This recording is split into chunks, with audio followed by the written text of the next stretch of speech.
Hello and good morning all of you. स्वागत आहे तुमचं मेगाबीट एज्युकेशनच्या यूट्यूब चॅनलवर. चला बघूया याचे व्होकॅब्युलरीचे words, misspelled words, one word substitution आणि idioms and phrases. So first word आहे आजचा आपला तो आहे कॅकोफनी. CACOPHONY. CACOPHONY. तर याचं प्रोनाउन्सिएशन कसं आहे? कॅकोफनी. तर याचं मिनिंग काय आहे? हार्श मिक्सचर ऑफ साऊंड्स, म्हणजेच कर्कश आवाज किंवा कर्कश गोंगाट जो असतो त्याला काय म्हटलं जातं? कॅकोफनी असं म्हटलं जातं. सो कॅकोफनी म्हणजे काय होतं मराठीमध्ये? कर्कश गोंगाट किंवा कर्णकटू आवाज म्हणजे होतं कॅकोफनी. तर याचे सिनोनिम्स आहेत डिस्कॉर्ड, नॉइस आणि डिझोनन्स. डिस्कॉर्ड, नॉइस आणि डिझोनन्स हे सिनोनिम्स आहेत कॅकोफनीचे. आणि अँटोनिम्स आहेत हार्मनी, मेलडी आणि युफोनी. हार्मनी, मेलडी आणि युफोनी. यूज काय आहे? तर a cacophony of car horns filled the street. तर या सेंटेन्सचा मराठीमध्ये अर्थ काय आहे? रस्त्यावर गाड्यांच्या हॉर्नचा एक गोंधळ उडाला. तर मराठीमध्ये या सेंटेन्सचा अर्थ काय होतो? रस्त्यावर गाड्यांच्या हॉर्नचा एक गोंधळ उडाला. म्हणजेच a cacophony of car horns filled the street. Okay, next word बघूया. नेक्स्ट वर्ड आहे कॅज्युअल. CAJOLE. कॅज्युअलचं मिनिंग आहे persuade with flattery. Persuade with flattery म्हणजे काय होते?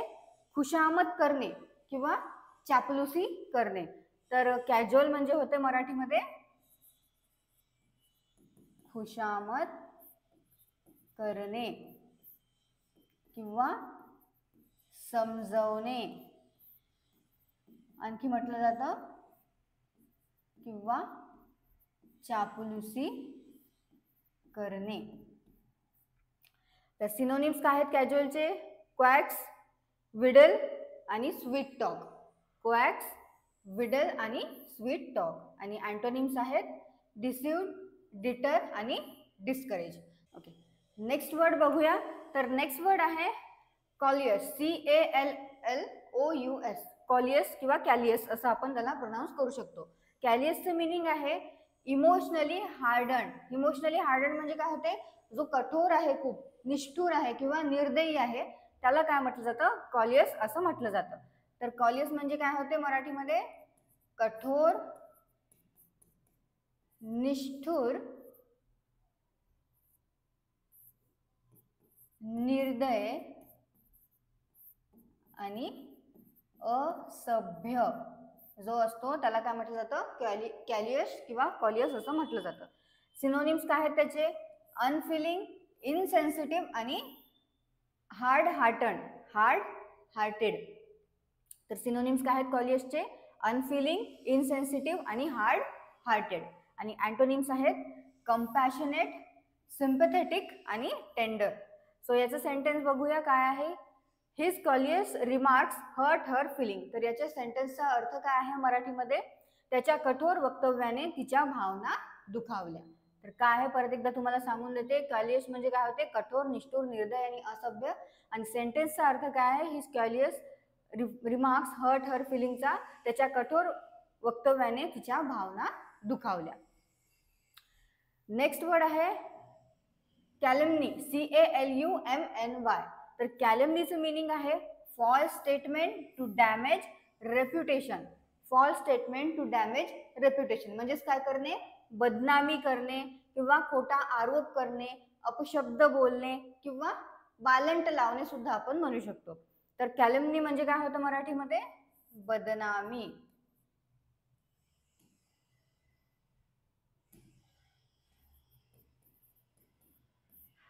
किंवा खोटे आरोप, निंदा, अपशब्द आणि बालंट म्हणजे होतं कॅलेमनी. सो सिनोनिम्स आहेत याचे स्लँडर, डिफेमेशन आणि लिबल. स्लँडर, डिफेमेशन आणि लेबल.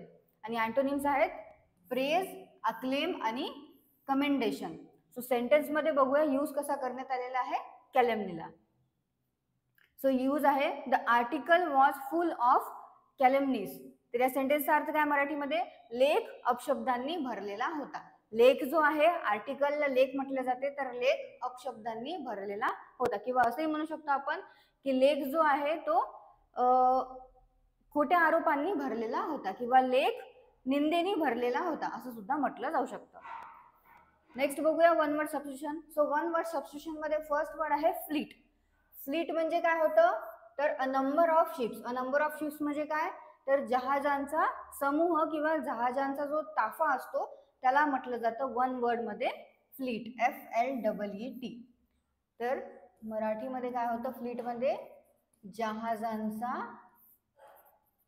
समूह किंवा जहाजांचा ताफा म्हणजे फ्लीट होतं. नेक्स्ट वर्ड आहे हॅमलेट. HAMLET. हॅमलेटचं मीनिंग आहे a cluster of houses in a village. म्हणजेच काय होतं वन वर्ड मध्ये Hamlet. A cluster of houses in a village म्हणजे काय? तर गाव किंवा लहानसे खेडे किंवा ज्या लहानशा खेड्यामधली जी वस्ती असते त्याला काय म्हटलं जातं? हॅमलेट असं म्हटलं जातं वन वर्ड मध्ये. तर याचा अर्थ काय होतं? गाव, लहानसे खेडे किंवा वस्ती त्याला म्हटलं जातं वन वर्ड मध्ये इंग्लिश मध्ये हॅमलेट. नेक्स्ट बघूया misspelled word. So misspelled word मध्ये फर्स्ट वर्ड आहे रिमेंबर. सो REMEMBER ही करेक्ट स्पेलिंग आहे रिमेंबरची. आणि रिमेंबर म्हणजे काय होतं मराठीमध्ये? तर आठवणे, आठवणे, स्मरण, लक्षात ठेवणे. ओके. सो रिमेंबरची करेक्ट स्पेलिंग आहे REMEMBER रिमेंबर. आणि मराठीमध्ये त्याचा अर्थ होतो आठवणे, स्मरण किंवा लक्षात ठेवणे. नेक्स्ट वर्ड आहे रिस्पॉन्सिबिलिटी. सो रिस्पॉन्सिबिलिटीची करेक्ट स्पेलिंग आहे RESPONSIBILITY. RESPONSIBILITY. आणि रिस्पॉन्सिबिलिटी म्हणजे काय होतं? तर जबाबदारी, जबाबदारी किंवा कर्तव्य. मराठीमध्ये अर्थ होतो रिस्पॉन्सिबिलिटीचा जबाबदारी आणि कर्तव्य. इडम्स अँड फ्रेजेस काय आहे? तर फर्स्ट आहे किक द बकेट. किक द बकेटचं मीनिंग आहे टू डाय. टू डाय म्हणजे काय होतं? तर मरणे आणि स्वर्गवासी होणे. तर किक द बकेट म्हणजे होते टू डाय आणि टू डायचा अर्थ काय होतो? मरणे किंवा स्वर्गवासी होणे. लास्ट आहे पुट समवन्स लेग. पुल समवन्स लेग. पुल समवन्स लेगचं मीनिंग आहे टू टीज और जोक विथ समवन. म्हणजे काय करणे? एखाद्याची फिरकी घेणे किंवा त्याचा मजाक उडवणे किंवा त्याची चेष्टा करणे सुद्धा आपण त्याला म्हणू शकतो. तर पुल समवन्स लेग म्हणजे काय होते? टू टीज और जोक विथ समवन म्हणजेच एखाद्याची फिरकी घेणे, एखाद्याची फिरकी घेणे किंवा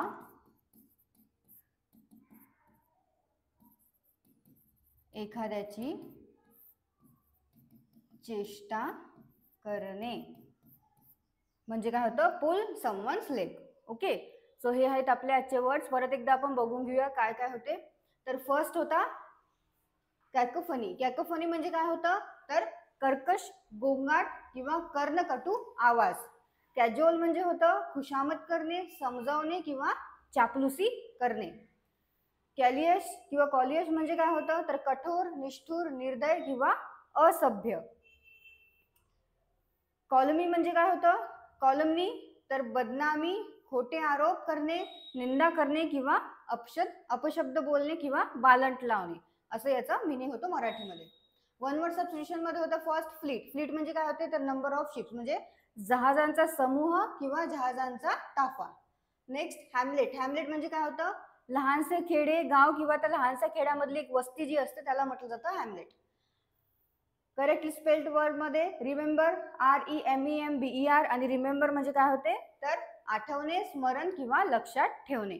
रिस्पॉन्सिबिलिटीची स्पेलिंग आहे RESPONSIBILITY आणि त्याचा मराठीमध्ये अर्थ काय होतो? जबाबदारी आणि कर्तव्य. इडम्स अँड फ्रेजेस मध्ये फर्स्ट होतं किक द बकेट. किक द बकेट म्हणजे होते टू डाय म्हणजे मरणे किंवा स्वर्गवासी होणे. आणि लास्ट पुल समवन्स लेग म्हणजे होते to tease or joke with someone, म्हणजेच एखाद्याची फिरकी घेणे किंवा एखाद्याची चेष्टा करणे. तर हे आहेत आपले आजचे वर्ड्स. परत एकदा तुम्ही वाचून घ्या, नोट डाऊन करा, आणि जे आजचे वर्ड्स आहेत त्यांचे तुम्ही सेंटेन्सेस सुद्धा तयार करत चला. आधी जे झालेले आहेत त्यांचे सुद्धा सेंटेन्सेस तयार करत चला, म्हणजे तुम्हाला वर्ड कसा फ्रेम करण्यात येईल सेंटेन्समध्ये ते कळणार. आणि आधी जे वर्ड झालेले आहेत ते सुद्धा वाचत चला, म्हणजे तुमचं रिव्हिजन होत राहील त्यामुळे. सो तुम्हाला सेशन आवडलं असेल, सेशन लाईक करा, चॅनलला सबस्क्राईब करा, सोबत तुमच्या फ्रेंड्सला शेअर करा. थँक्यू.